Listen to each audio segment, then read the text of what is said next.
Le millionnaire hurlait au milieu de la station-service, donnant des coups de pied dans le pneu du camion de près d'1 million d'euros que personne n'arrivait à faire démarrer. Mais quand il s'est retourné pour chasser la jeune femme qui s'approchait, il l'a humiliée devant tout le monde. Ne t'avise même pas d'y penser. Une femme ne touche pas à mon actros. Les rires ont éclaté. Les téléphones portables filmaient déjà la scène. Jusqu'à ce que la mécanicienne fasse un pas en avant, lève une clé à molette et dise quelque chose qui a fait taire le bruit instantanément. Et là, mes amis, a commencé la minute qui ferait taire 30 spécialistes. Abonnez-vous à la chaîne et dites-moi dans les commentaires, mes amis, de quelle région de France vous regardez cette histoire. Vous connaissez ces mains que l'on regarde et où l'on voit l'histoire écrite dans chaque marque. Eh bien, les mains de Léa sont comme ça. Chaque cicatrice, chaque ongle définitivement taché de cette graisse diesel foncée qui ne part même pas avec du savon de Marseille, chaque cale sur les paumes qui ressemble à du cuir tanné par le temps. Tout cela est comme une carte, un journal vivant de milliers et milliers de kilomètres parcourus sur les routes les plus brutales, les plus éprouvantes, les plus difficiles qui existent dans cette France immense. Léa n'est pas de ces mécaniciennes qui ont appris le métier, assises tranquillement dans une belle école technique, avec des manuels colorés et un professeur expliquant la théorie au tableau blanc. Non, mes amis, son diplôme vient d'un endroit beaucoup plus vrai, beaucoup plus authentique. Il vient du siège passager d'un Scania 113 bleu, tout rayé par les branches des arbres des routes départementales de l'Auvergne, aux côtés de son père, André Dubois. Et quel homme était cet André Léjean, l'un des routiers les plus respectés, les plus admirés de toute la région Auvergne-Rhône-Alpes, ce type de chauffeur qui, quand il arrivait dans une station-service, tout le monde s'arrêtait de faire ce qu'il faisait juste pour le saluer, pour écouter ses histoires, pour apprendre quelque chose. Depuis l'âge de 8 ans, imaginez un peu, 8 ans, Léa voyageait déjà avec son père sur les routes les plus impossibles des Alpes. Pendant que d'autres filles de son âge jouaient à la poupée, regardaient des dessins animés à la télévision, Léa dormait dans la cabine de ce Scania, avec le ronronnement du moteur diesel comme berceuse. Elle mangeait dans ces petits restaurants simples au bord de la route, où le plat du jour coûte 12 € et où la nourriture est servie avec cette affection maternelle. Et surtout, vraiment surtout, elle restait là à observer chaque boulon que son père serrait, chaque durite qu'il changeait, chaque secret précieux qui maintient un camion en vie, littéralement en vie, quand il traverse les montagnes des Alpes, où une erreur, une pièce qui casse, peut signifier rester bloqué des jours en attendant les secours. André n'était pas seulement un bon routier, il était professeur, même sans jamais avoir mis les pieds dans une université. Et il a enseigné à sa fille quelque chose qu'aucune école technique, aucune formation professionnelle, aucun certificat international n'enseigne. Les moteurs diesel qui roulent dans les Alpes sont des créatures complètement différentes des moteurs qui roulent là-bas dans le nord, dans les plaines, dans des régions où le climat est plus clément. Ici, dans les montagnes, mes amis, c'est sérieux. Les variations de température atteignent 30 degrés entre le jour et la nuit. Vous pouvez imaginer? Les cols qui se transforment en pièges de glace, sans prévenir. La chaleur de 35 degrés en été qui se mélange à des orages torrentiels qui tombent soudainement. Et cette poussière fine des routes de montagne qui pénètre dans chaque joint, dans chaque étanchéité, dans chaque recoin du moteur. Tout cela, vraiment tout, exige un type de connaissance qui n'est pas écrit dans les manuels. C'est une connaissance qu'on n'obtient que d'une seule façon, en tombant en panne sur la route, en suant sous le camion sur le bas-côté, en improvisant des solutions avec ce qu'on a sous la main, parce que le garage le plus proche est à 100 km. Léa a appris à diagnostiquer des problèmes juste en écoutant le son du moteur à différentes altitudes.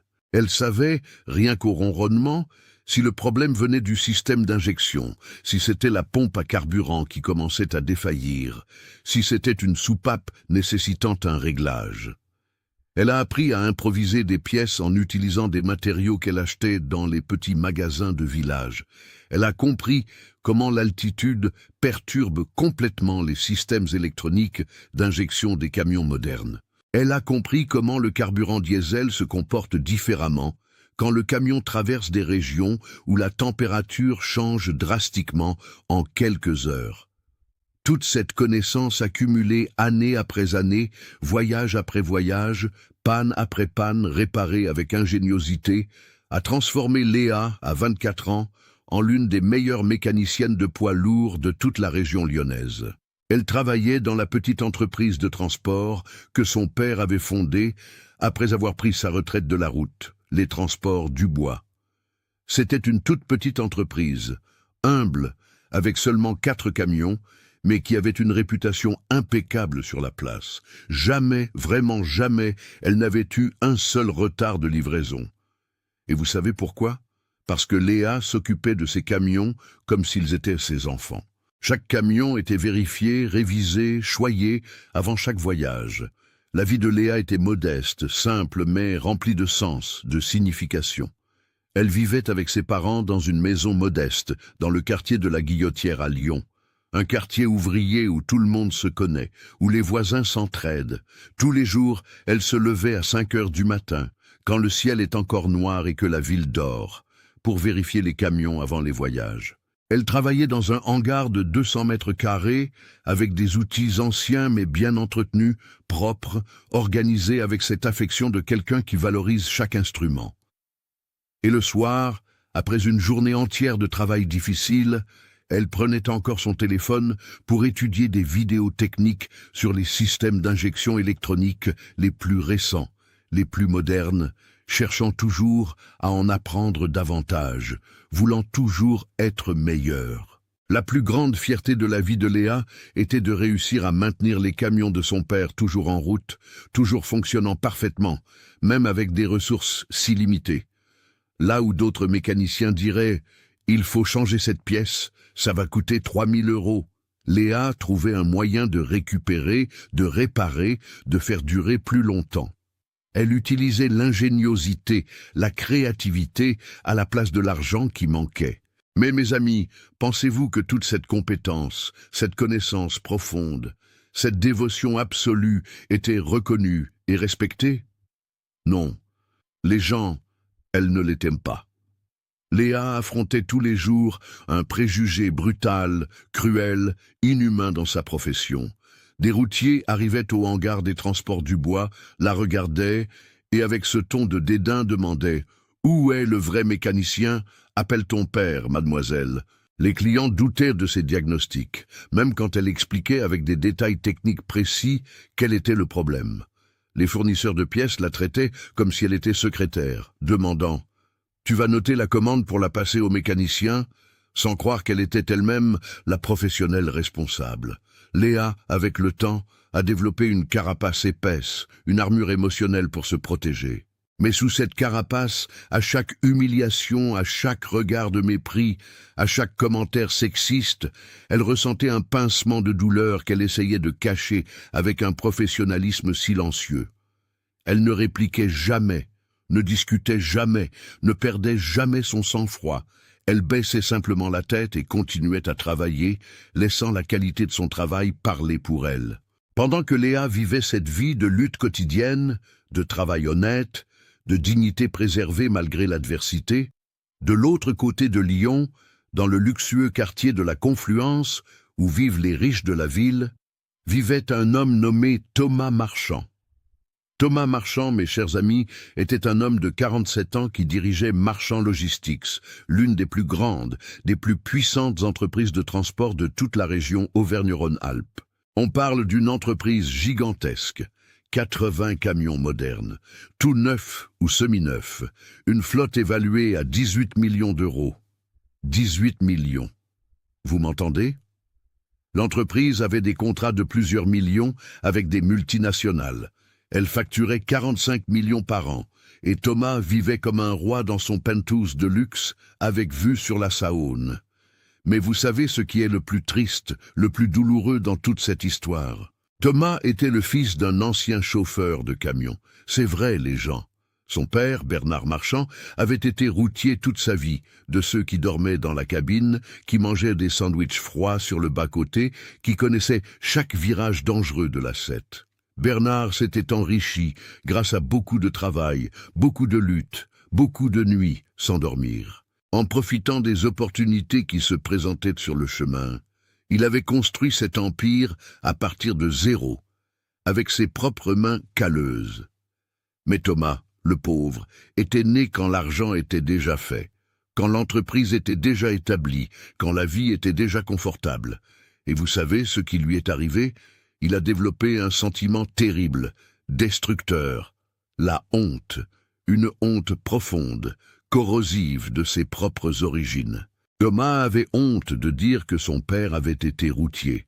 Quand il allait à des événements d'affaires, à des dîners avec des entrepreneurs importants, il inventait des histoires, changeait le passé, disait que son père avait toujours été entrepreneur dans le secteur de la logistique, cachant la vérité humble, belle, honnête. Thomas n'avait jamais, vraiment jamais, conduit un camion de sa vie. Il ne connaissait pas la différence entre un Scania et un Mercedes. Il ne connaissait pas l'odeur du diesel. Il ne comprenait pas le ronronnement d'un moteur qui travaille dur dans une montée.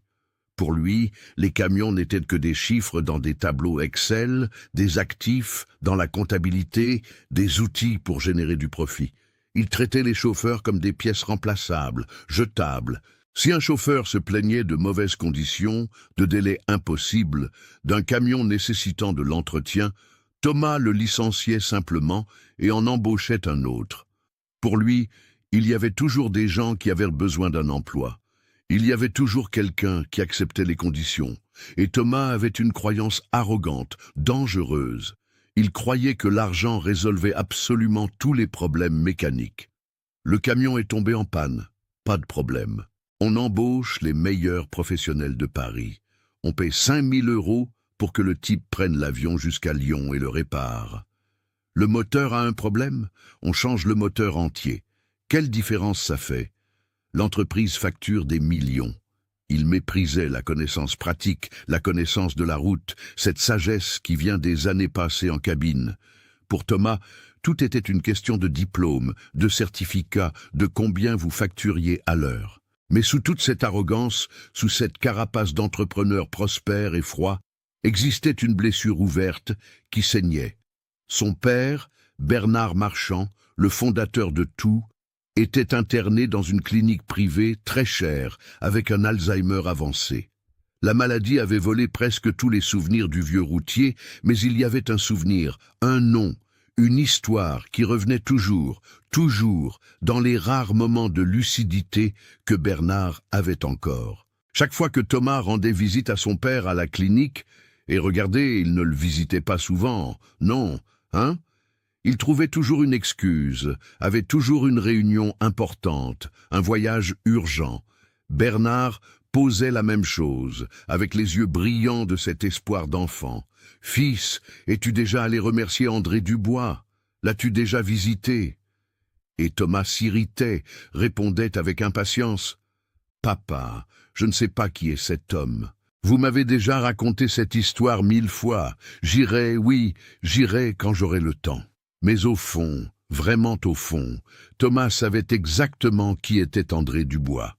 Son père avait raconté l'histoire tant de fois qu'il était impossible de l'oublier. Il y a 25 ans, quand Bernard roulait encore sur les routes, il y avait eu un terrible accident sur l'A7, près de Valence, sur un viaduc étroit et dangereux. Le camion de Bernard avait basculé, était resté suspendu au bord du viaduc avec le réservoir de carburant qui fuyait, des étincelles commençant à apparaître. C'était une question de minutes, peut-être de secondes, avant que le camion n'explose en flammes avec Bernard coincé dans la cabine écrasée. C'est à ce moment qu'André Dubois est passé par là. Il aurait pu continuer, aurait pu penser « ce n'est pas mon problème », aurait pu avoir peur de s'impliquer, mais non. André a arrêté son propre camion, a risqué sa propre vie, est entré dans cette cabine détruite, sentant le diesel, et avec une force qui ne vient que du désespoir de quelqu'un qui veut sauver une vie, il a réussi à arracher Bernard de là, à le sortir des ferrailles, à le porter au loin quelques secondes avant que le camion n'explose en une boule de feu qui a illuminé toute la montagne. Bernard était blessé, en état de choc, pouvait à peine parler. Quand il s'est suffisamment remis pour remercier, André préparait déjà son camion pour partir. Bernard a supplié « Dis-moi ton nom, dis-moi où tu habites, je dois te remercier pour le reste de ma vie. » Mais André, humble, simple, a juste souri et a dit cette phrase que Bernard n'a jamais oubliée. « Les routiers s'entraident, mon ami, pas besoin de remercier, fais juste la même chose pour quelqu'un quand tu en auras l'occasion. » Et il est parti. Il a disparu sur la route, ne laissant que le ronronnement du moteur comme au revoir. Bernard est devenu obsédé par l'idée de retrouver cet homme. Il demandait dans toutes les stations-service, dans tous les petits restaurants, au bord de la route, décrivait le camion bleu, racontait l'histoire. Cela a pris des années, mais finalement, grâce au réseau invisible de communication qui existe entre les routiers, il a découvert le nom. André Dubois de Lyon. Roulait principalement sur l'A7 et les routes des Alpes. Bernard était radieux.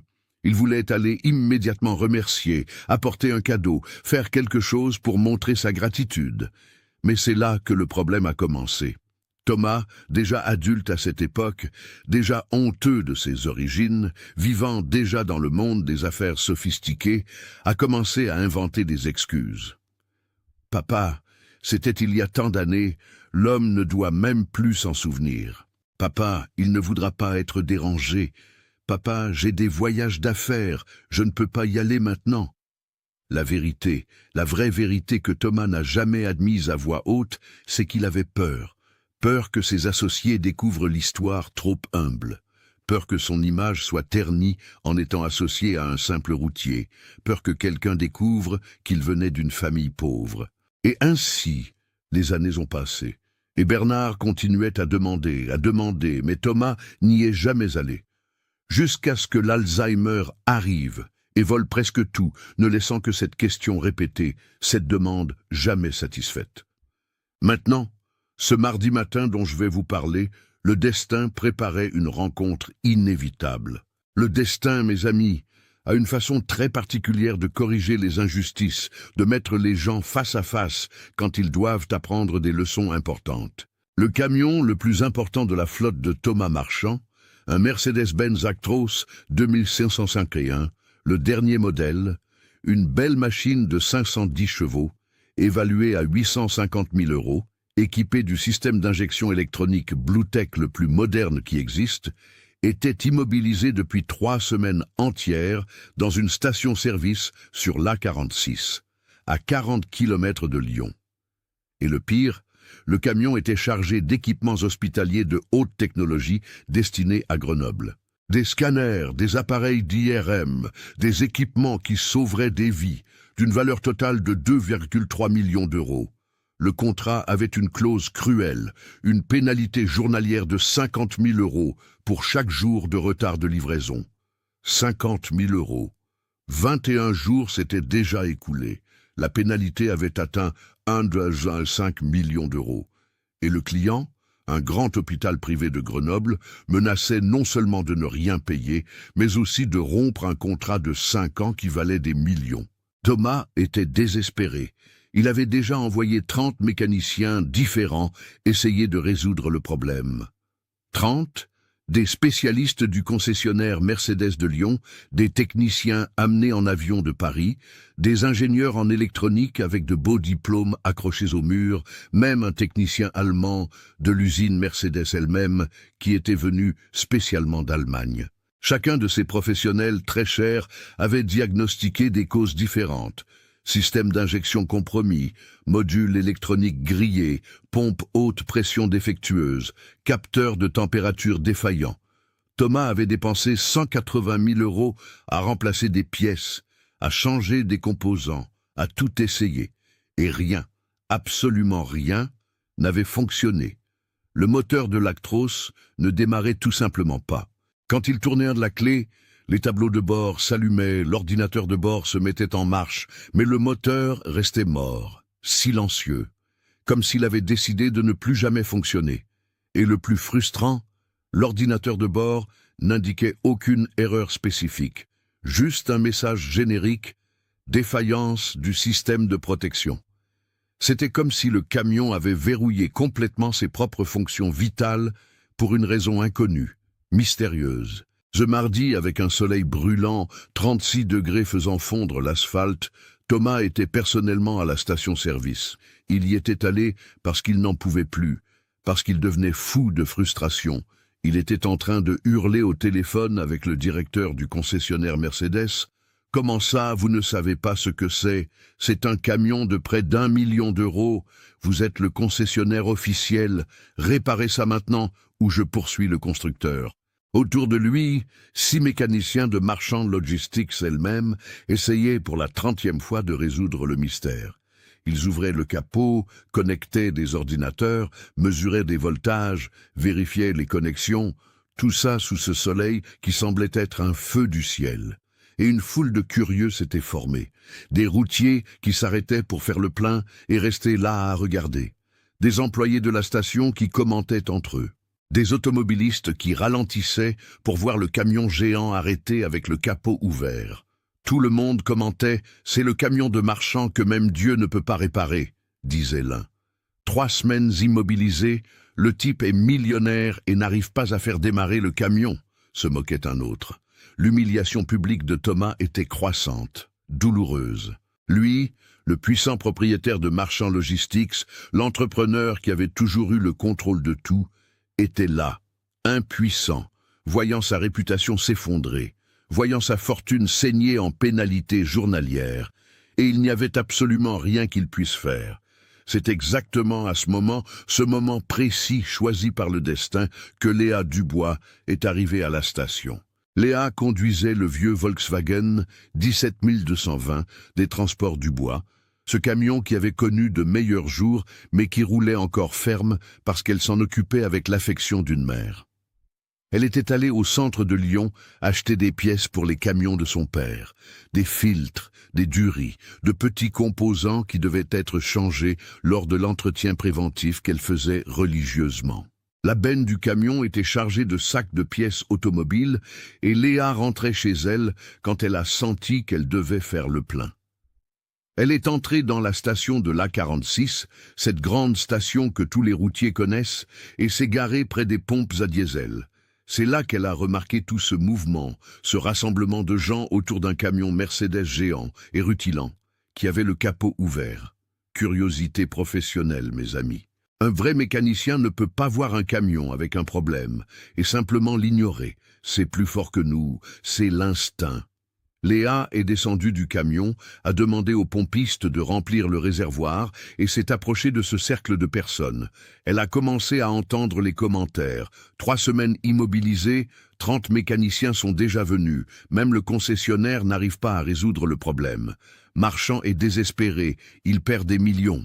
Plus elle entendait, plus elle était intriguée. Léa est restée là, au bord du groupe, observant de loin, essayant de voir le camion. Et puis quelqu'un a essayé de démarrer le moteur. Dans ce silence d'attente, elle a entendu. Elle a entendu le son caractéristique du démarreur qui tournait. Elle a entendu les systèmes électroniques s'activer, mais le moteur principal restait absolument muet. Et quelque chose dans son cerveau, formé par des années et des années d'expérience, par des milliers de diagnostics effectués dans des conditions impossibles sur les routes des Alpes, a fait tilt. C'était un schéma spécifique qu'elle avait déjà vu auparavant, ou plutôt dont elle avait entendu son père parler. Léa s'est approchée davantage, a réussi à mieux voir le camion. Mercedes-Benz Actros 2651, modèle tout neuf, système Bluetech, cette technologie allemande de pointe. Elle est restée là à observer les mécaniciens travailler. Elle les a vus vérifier les mêmes systèmes pour la 20e fois. Injection électronique, capteur, module de contrôle. Et elle a pensé, ils cherchent au mauvais endroit. Ils cherchent un problème complexe alors que ça peut être quelque chose de simple qu'ils ne connaissent pas. C'est à ce moment qu'elle a pris une décision. Léa a respiré profondément, a rassemblé son courage et a commencé à marcher vers le groupe de mécaniciens. Elle est passée devant quelques routiers qui l'ont regardée avec surprise. Que faisait une si jeune femme en s'approchant de ce problème que les meilleurs spécialistes n'avaient pas résolu? Léa est arrivée près d'un homme en costume, en sueur, visiblement stressé, parlant fort au téléphone. C'était Thomas Marchand, bien qu'elle ne le sache pas encore. Elle a attendu qu'il raccroche le téléphone et alors, avec cette politesse qu'André lui avait enseignée, elle a dit « Excusez-moi, monsieur, je suis mécanicienne de poids lourd diesel.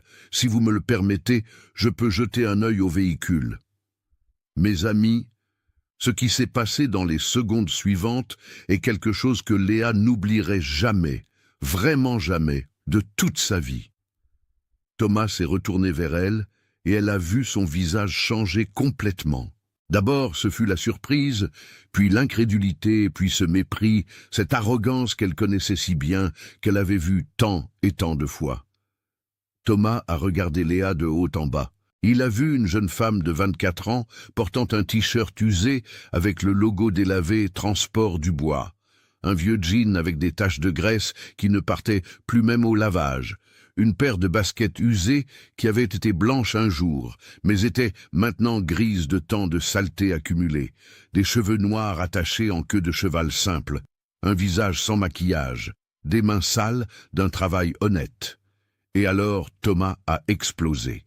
Tout le stress des 3 dernières semaines, toute la frustration, toute l'humiliation qu'il ressentait est sorti dans ces mots. « Mécanicienne, toi, petite, écoute ce que je vais te dire. 30 professionnels, tu m'entends? 30. Des gens avec des diplômes, avec des certifications Mercedes-Benz, avec des années et des années d'expérience, sont venus ici et n'ont pas réussi à résoudre le problème. Et toi, une fille qui a l'air de sortir tout juste du garage de quartier, tu penses que tu vas faire quoi? Faire un bisou au moteur? Faire une incantation? Ici, c'est un Actros 2651 avec un système électronique Bluetech de dernière génération. Ce n'est pas une coccinelle de brocante du dimanche. Retourne à ton petit camion de livraison de supermarché et laisse les hommes, les vrais hommes, travailler. Le silence qui est tombé était lourd, gênant. Et puis les rires ont commencé. Les 6 mécaniciens de l'équipe de Thomas ont ri fort, avec ce rire de moquerie. Les routiers qui regardaient ont commencé à faire des commentaires sexistes. Une femme en mécanique? Seulement si c'est pour nettoyer le sol. Ça doit être la petite amie d'un mécanicien qui pense qu'elle comprend. Va à la maison faire la cuisine, ma belle. Les employés de la station regardaient par terre, embarrassés par la situation, mais sans le courage de défendre Léa. Léa a senti le sang monter à son visage. Elle a senti cette brûlure qui vient quand on est humilié injustement, quand on piétine notre dignité. Mais elle avait appris avec son père à garder son sang-froid, à ne pas perdre le contrôle. Elle a respiré profondément et a essayé à nouveau avec une voix ferme mais polie. Monsieur, j'ai grandi en réparant des camions sur les routes les plus difficiles des Alpes.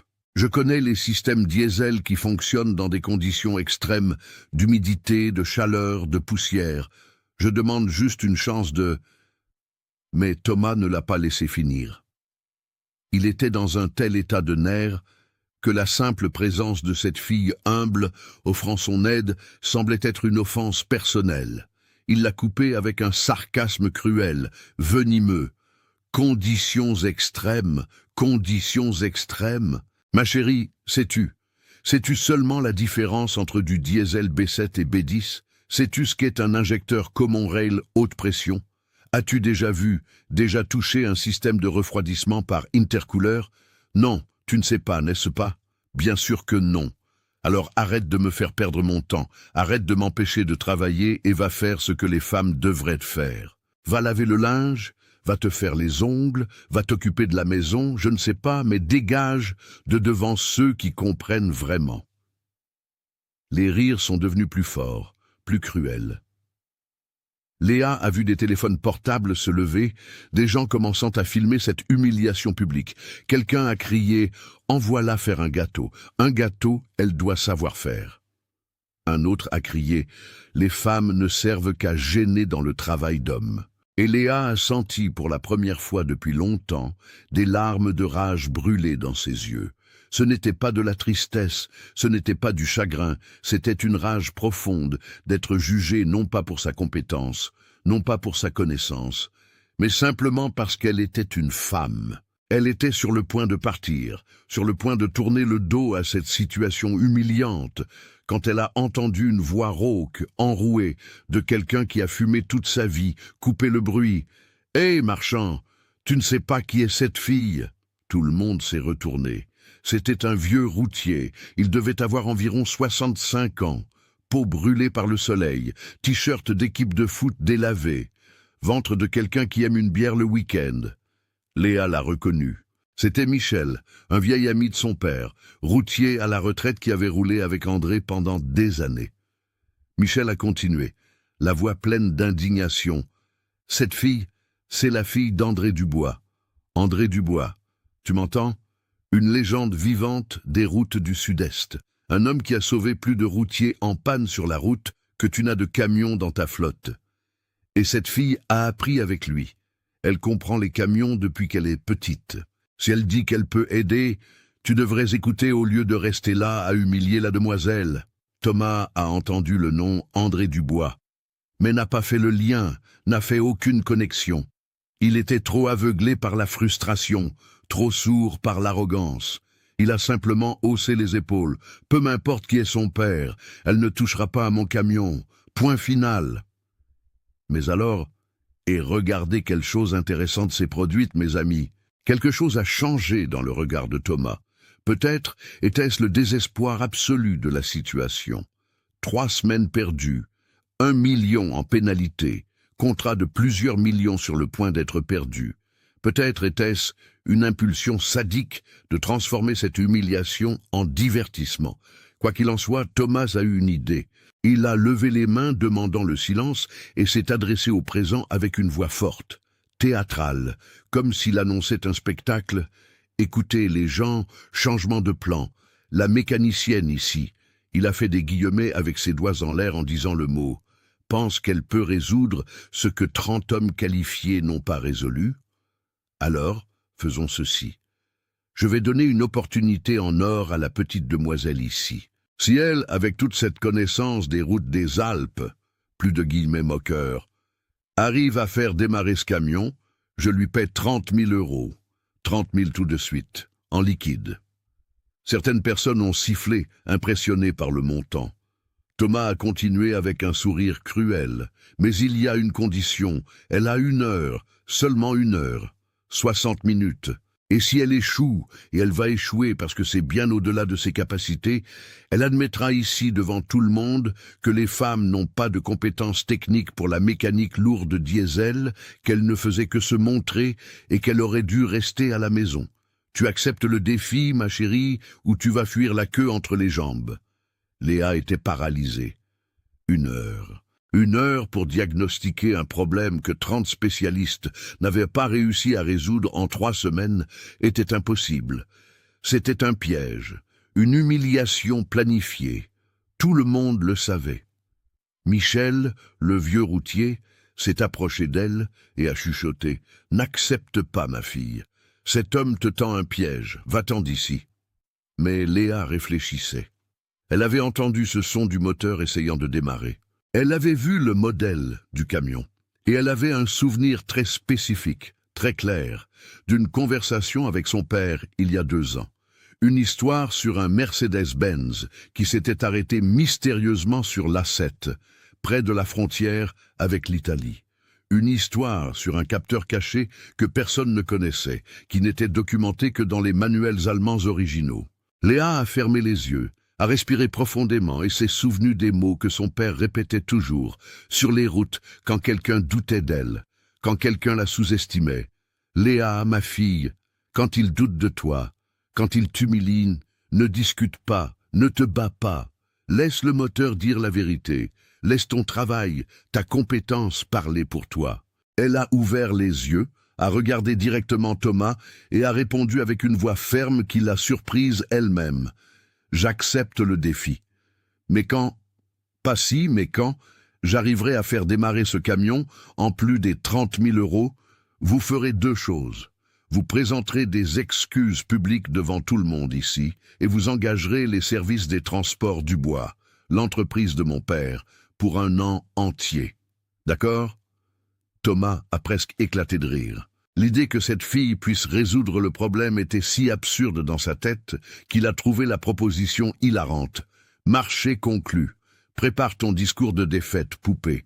Quelqu'un apporte une Bible pour qu'elle jure qu'elle tiendra sa promesse. » Plus de rire, plus de moquerie. Léa est allée à son camion et est revenue en portant sa boîte à outils. Une vieille boîte en métal, lourde, pleine d'outils qui avaient appartenu à son grand-père, à son père. Des outils qui racontaient 3 générations d'histoire. Thomas a regardé l'heure sur son téléphone portable et a annoncé à haute voix « 1 heure, 60 minutes, ça commence maintenant ». Et là, dans cette station-service de l'A46, entouré d'environ 40 personnes qui s'attendaient à la voir échouer, avec des téléphones portables filmant chacun de ses mouvements, Léa Dubois a commencé le défi le plus important de sa vie. Léa est montée dans la cabine du Mercedes-Benz Actros, mes chers amis, et la première chose qu'elle a faite a été de s'asseoir sur le siège du conducteur et simplement de respirer. Fermer les yeux pendant 5 secondes et bloquer tout ce bruit, toute cette pression, tous ces rires de moquerie. Elle devait se concentrer, elle devait laisser son cerveau travailler comme son père lui avait enseigné, avec calme, avec logique, avec attention aux détails que les autres ne voient pas. Elle a ouvert son vieux sac à dos et en a sorti une tablette. Ce n'était pas une de ces tablettes chères et modernes, non.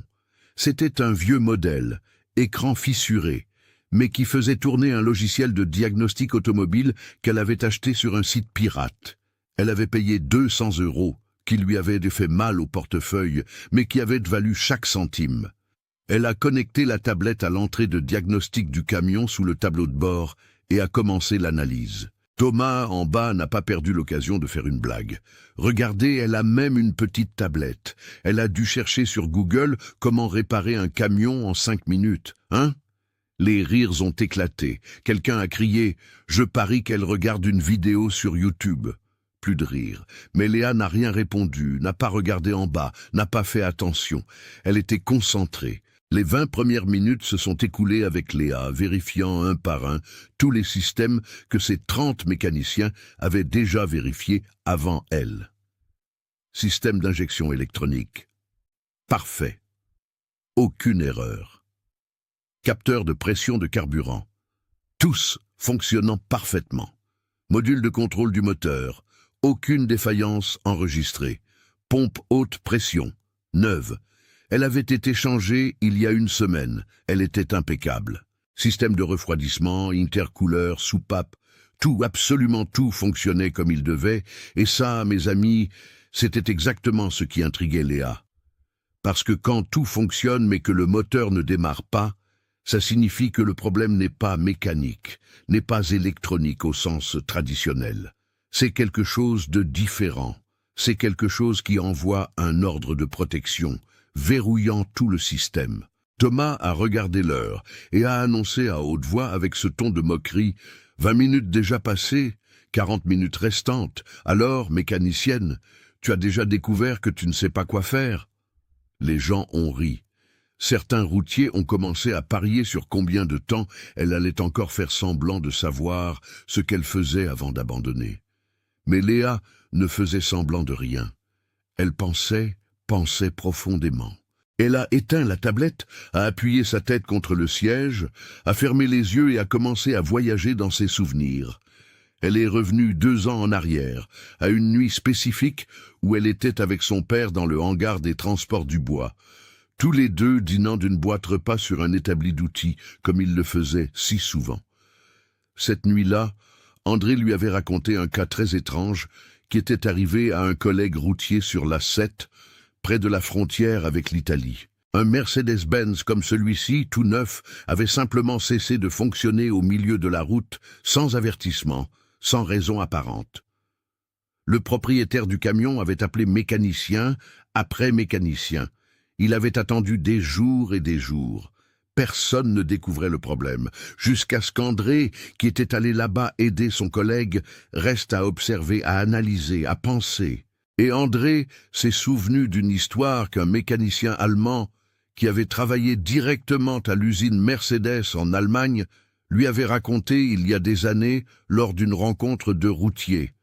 Les Mercedes les plus modernes, en particulier ceux équipés du système Bluetech pour réduire les émissions, venaient avec un capteur de protection contre l'humidité extrême. Ce capteur était installé spécifiquement pour les camions qui allaient rouler dans des pays au climat difficile, parce que Mercedes savait que l'humidité au-dessus de 95% pouvait causer de sérieux problèmes de combustion. Le capteur était caché dans un endroit qui n'était pas dans les manuels français, seulement documenté dans les manuels techniques allemands originaux.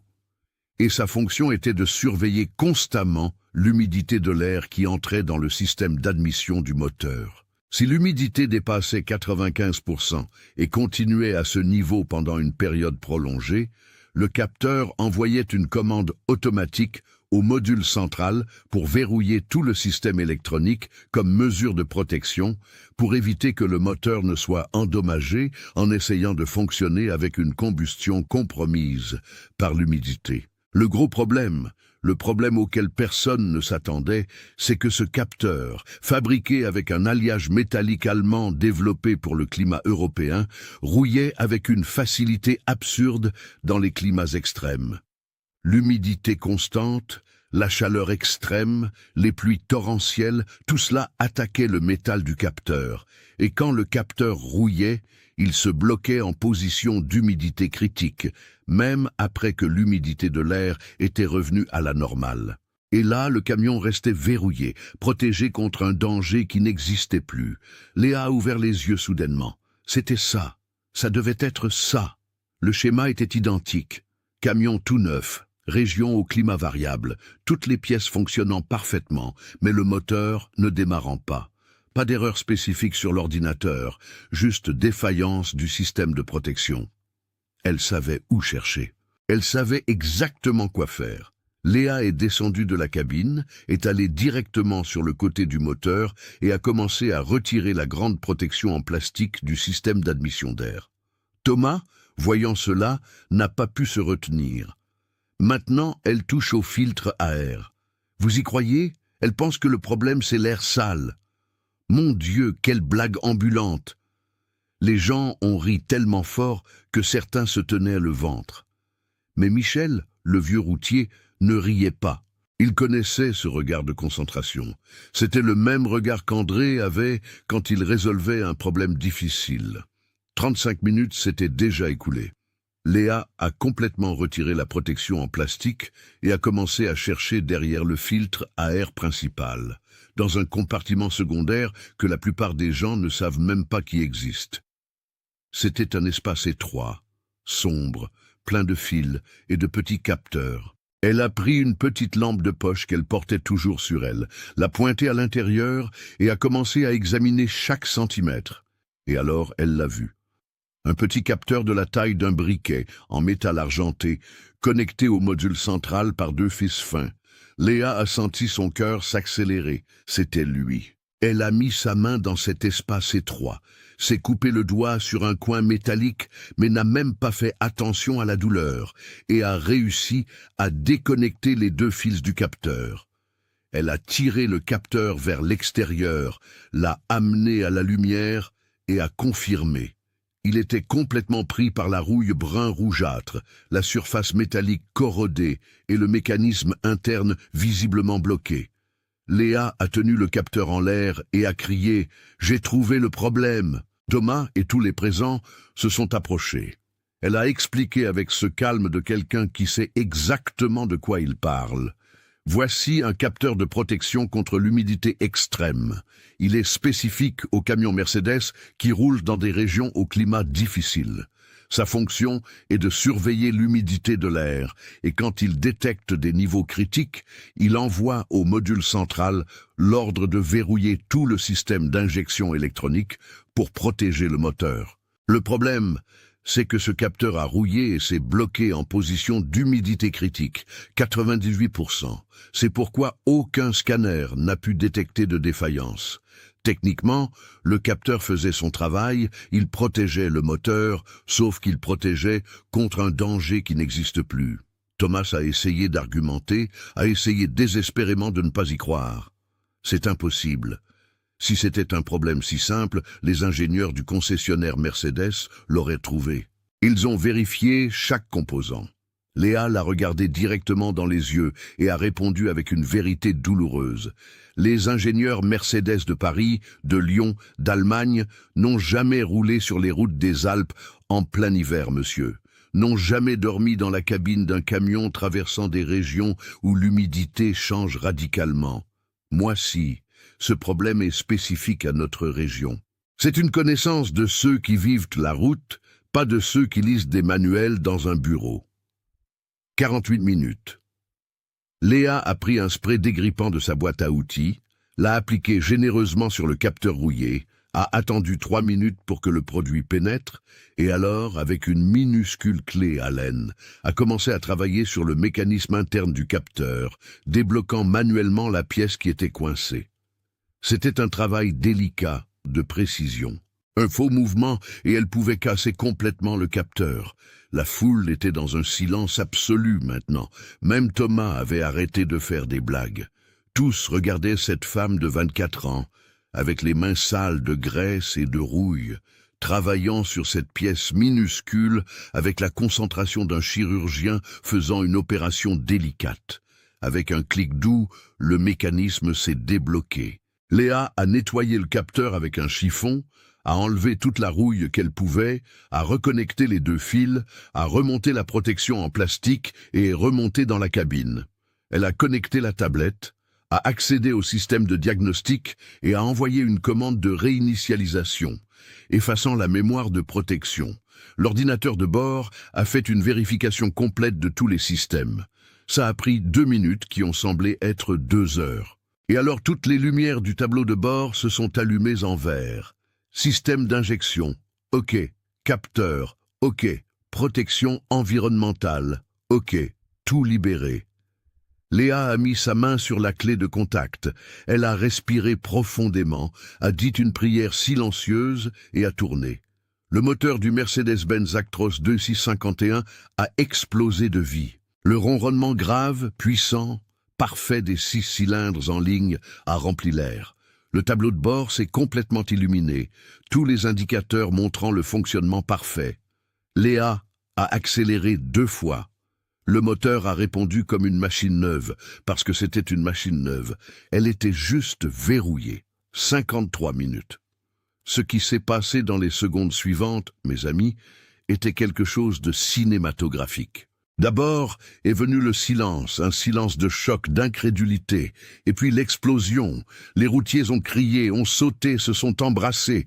Les employés de la station ont applaudi et ont sifflé. Michel, le vieil ami de son père, pleurait, essuyant les larmes avec sa chemise sale.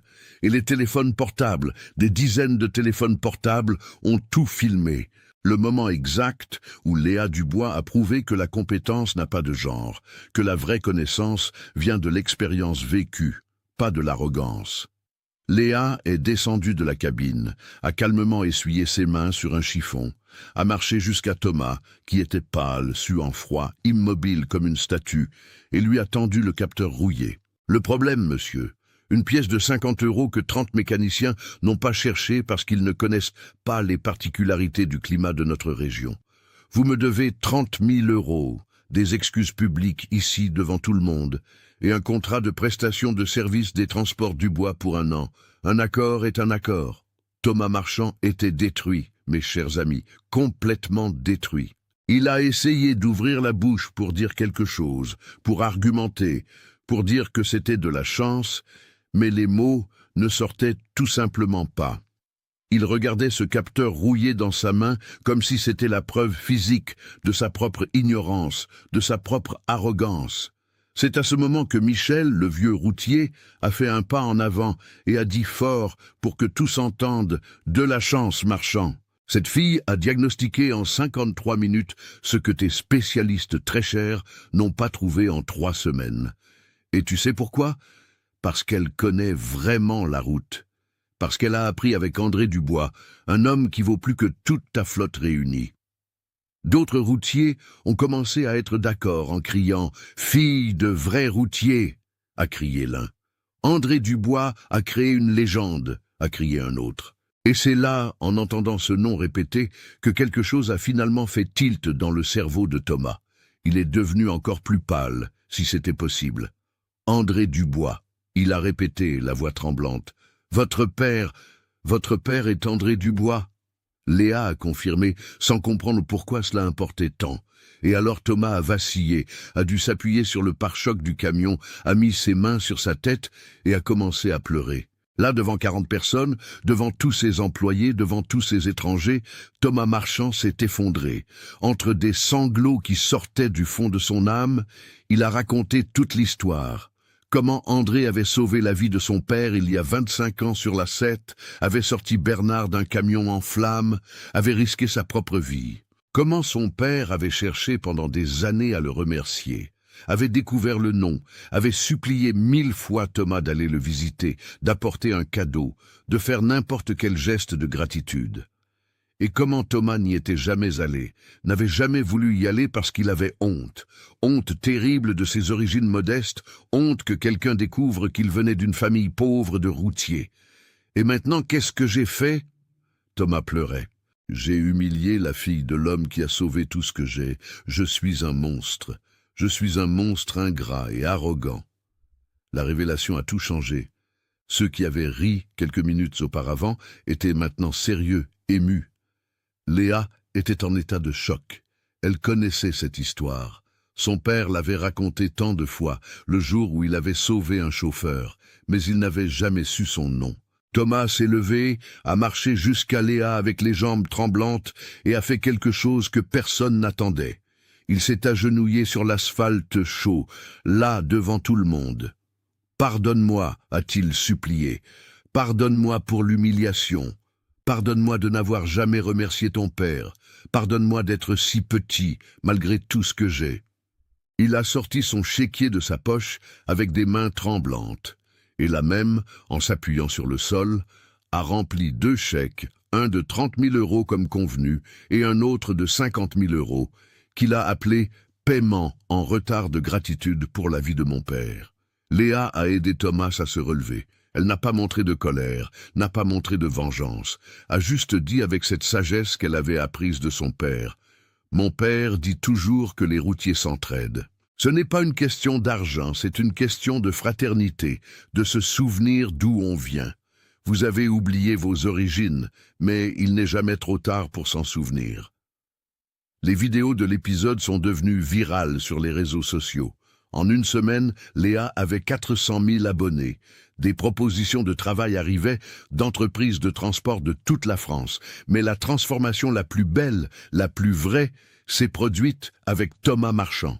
Il est allé personnellement chez André Dubois, apportant ce chèque de 50 000 €, mais surtout apportant une demande de pardon en retard de 25 ans.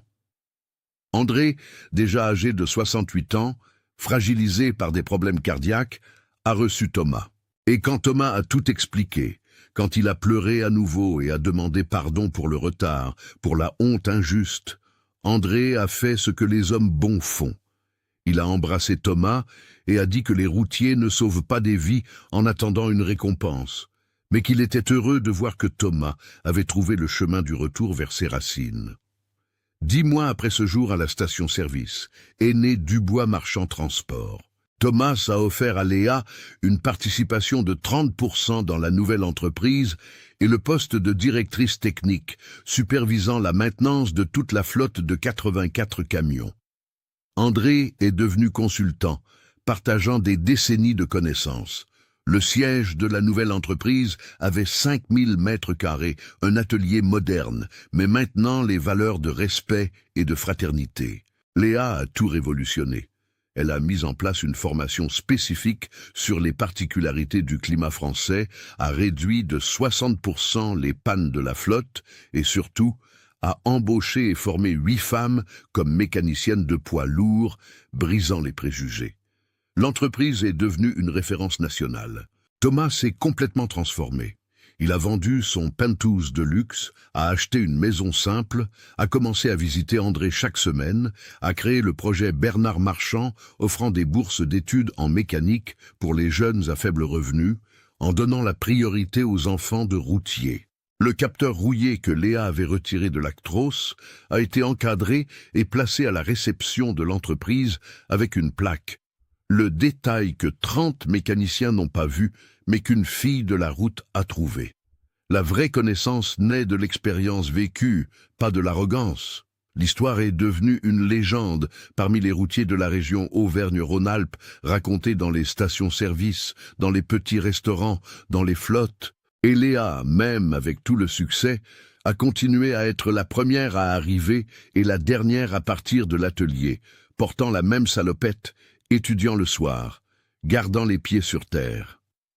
Quand on lui demandait ce jour qui a tout changé, elle répondait « Ce jour-là m'a appris que la compétence n'a pas de genre, qu'humilier quelqu'un, c'est s'humilier soi-même, et que les routes les plus difficiles, de goudron et de vie, nous rendent vraiment forts. » L'Actros n'avait pas besoin de technologie chère, il avait besoin de quelqu'un qui connaisse vraiment notre région. Et je la connais parce que je suis fille de cette terre, de ces routes, de ce peuple qui n'abandonne jamais. N'oubliez pas de vous abonner à Moteurs et Espoirs, de mettre un like si vous avez aimé cette histoire et de commenter de quelle région de France vous nous regardez. À très bientôt pour une nouvelle histoire inspirante.